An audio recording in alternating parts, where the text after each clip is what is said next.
Here, I'll let you lift it. Now I'm scared to step anywhere. I know. Okay. Right? Yeah. Oh, yes! So strange. Hi, everyone. Welcome to Miss Kanhoffen's Mushroom Show and Tell. That was not the name I intended on using for this episode, but that was something that Rod wanted to pick. It might change. But anywho, this weekend we were out foraging and Rod ended up joining us on Sunday. And we had a fabulous time out in the outdoors, on the mountains, in the valleys, picking choice edible mushrooms on Vancouver Island. And this is actually a rarity.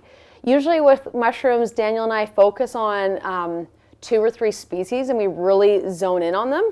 But for some reason this weekend, it wasn't about, I guess, trying to collect the most of a couple species, but we actually got a huge diversity of choice edible mushrooms.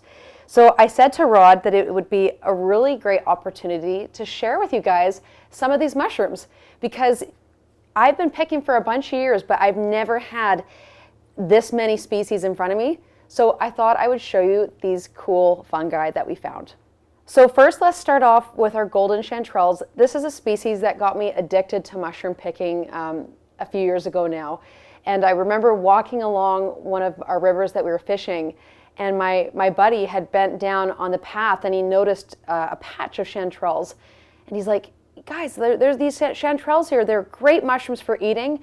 And that's actually what got me hooked. And I just loved the actual hunt for gold or treasure. And so this mushroom, it's one of my favorites.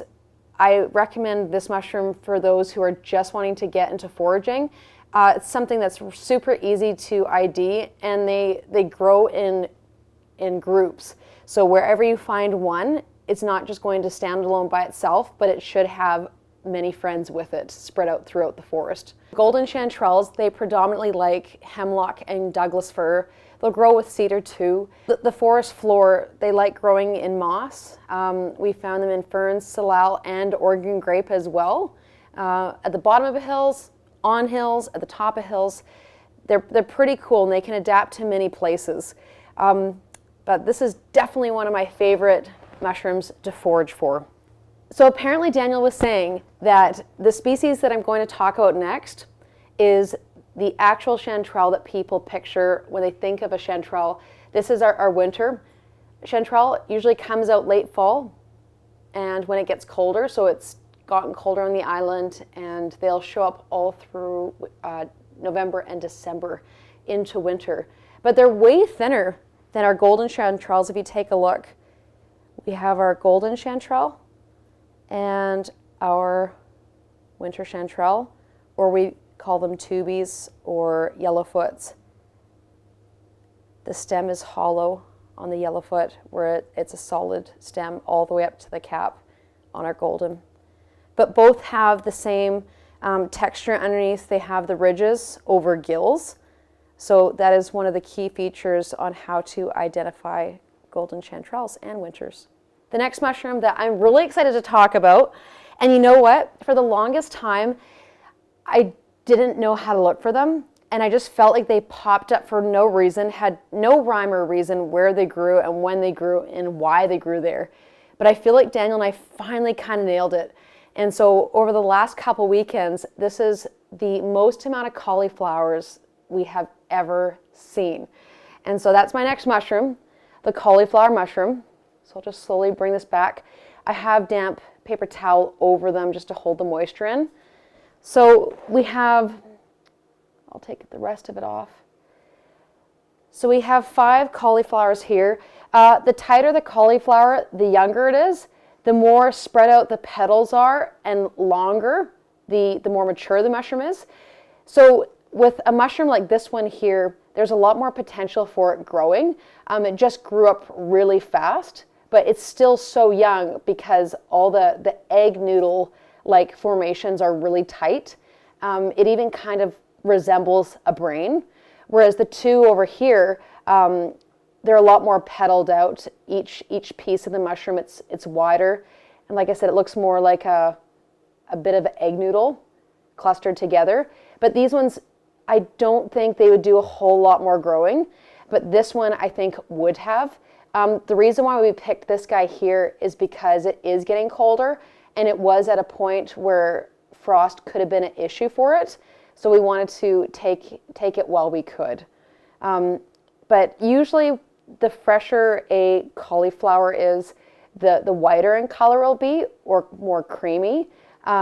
This can happen, the browning, from oxidization, or if it's been hit with a frost before. So they're pretty cool. These ones, Daniel's actually talked about making an air freshener out of, because they really have a strong scent of black licorice.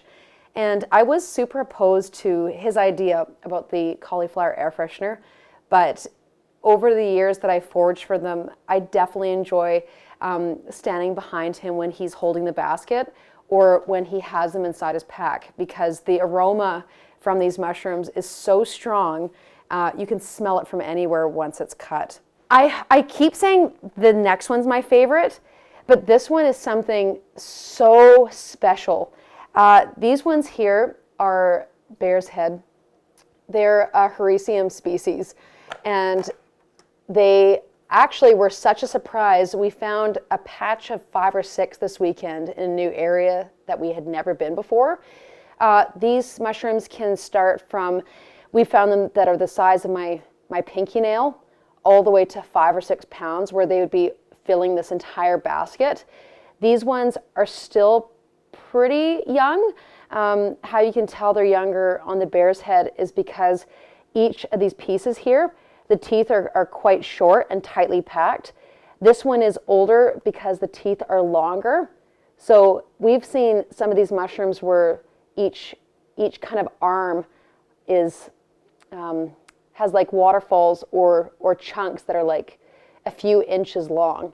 So these both are fairly younger. This one, sorry, is a more mature one. But I actually love the bear's head because you can make wicked crab cakes with them. I usually do about 50% mushroom and 50% crab in the crab cake recipe. And these ones actually have a flavor of seafood naturally. So you can actually tell what is the crab and what is the mushroom. And crab is expensive, so why not substitute a bit of crab for some mushroom in there? Next one, we have the elusive, oh, it's still together. We have the elusive Matsutake or pine mushrooms. So with the Matsutake mushrooms, it's so sweet after you pick them, because when you get into the car and you start driving, you roll the windows down because you're like, tired from all the hiking. And like the aroma these mushrooms have, just like the cauliflowers, it smells of cinnamon hearts. And it's cool because that same scent follows through with the flavor. So when you're eating these, you can taste like a kind of spicy or cinnamon flavor in the mushroom. My favorite way to cook them is to add them into soups. Matsutake suyaki is mine and Daniel's favorite fall treat.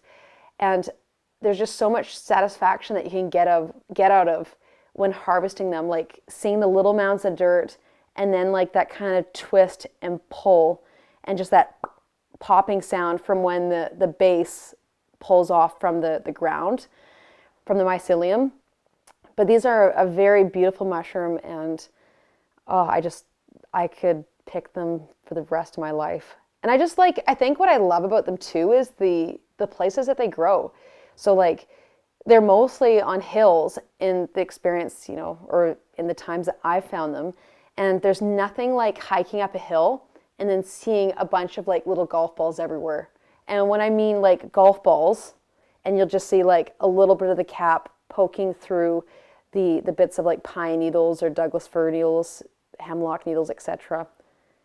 But it's so sweet because you can just see them from the hills, like kind of displaced all over the place. Or like there'll be like one and then there'll be a whole bunch around. Then the last 3, I actually don't have a whole lot to say about them. These ones here, there are lobster mushrooms. Daniel actually cut this one in half because he was trying to get rid of some imperfections that it had from the bugs. But these ones are a early late summer, early fall mushroom. So being at the end of October, this was a big surprise to find these mushrooms in fairly good condition. But they have a very strong seafood aroma, hence the name lobster mushrooms. They're bright in color, anywhere from like kind of a whitey yellow to an orangey red. And the inside, the meat is white, whereas the outside is bright and colorful. But yeah, they come in all different shapes and sizes. The meat is more coarse, whereas I feel like a lot more of these are more fleshy. So it has kind of a more grittier texture. Next one we have is our Admirable bolete. I don't know why Dan picked these. I used to pick them, but they're not my favorite. I don't know what to say, like a whole lot. Like they're just like, I have nothing really to say. They're cool how they look with their stem. Like it looks like a piece of wood. The cap is pretty velvety. And then underneath you'll notice boletes, they have pores. So they don't have gills, they don't have teeth, they don't have ridges. We only found a couple. These mushrooms we're still trying to figure out. This is a hedgehog, and the neat thing to notice about this is what it looks like underneath. So underneath the mushroom, it doesn't have gills, it doesn't have pores, it doesn't have ridges. It has little tiny spikes like you would see on a hedgehog. And they're very fragile. So this one has been bumped around by other mushrooms in baskets. And it's kind of, the spikes are kind of broken or crushed, but you can see them all moving. And the last but not least, this is a mushroom that I don't know like much about. I can tell you where we find them. So this one is, I actually have it in my guide that I carry around with me. And so this is called a hawkswing. So they're medium to big brown mushrooms with spines under a scaly coarse cap. They're white to brown stem, widening at the base. Odor is mild to smoky or chocolatey. The taste is mild to bitter and can cause some digestive problems. Can cause digestion. Okay. They can cause I can't say it. Okay, they can cause I can't even say it. Like they can cause digestive. Did I say it? Yes. Digestive. That's, for some reason that sounds so weird now. They can cause digestive. I actually am getting so tongue-tied. They can cause digestive problems for some. And this is a mushroom that you find in the fall. So any mushrooms like that where it can be potentially annoying or it can agitate your stomach, I pass on. But some people, they love it and they can eat it with no problems.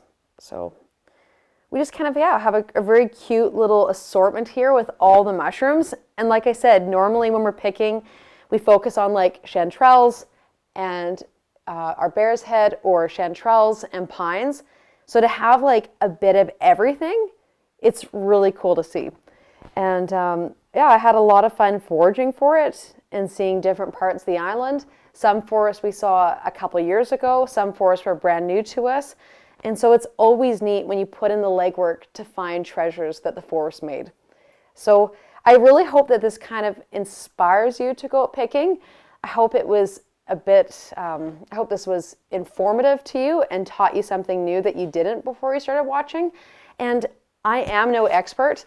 I'm just sharing with you things that I have picked up from other people teaching me, from information that I've read, whether it's through field guides or online. And just from experience and seeing it myself. And if you want to see more foraging videos or hiking videos, and I have some fishing ones too, you can be sure to subscribe to this YouTube channel and keep watching and keep learning with me and having fun outdoors. And thanks guys again for watching, and I'll see you later.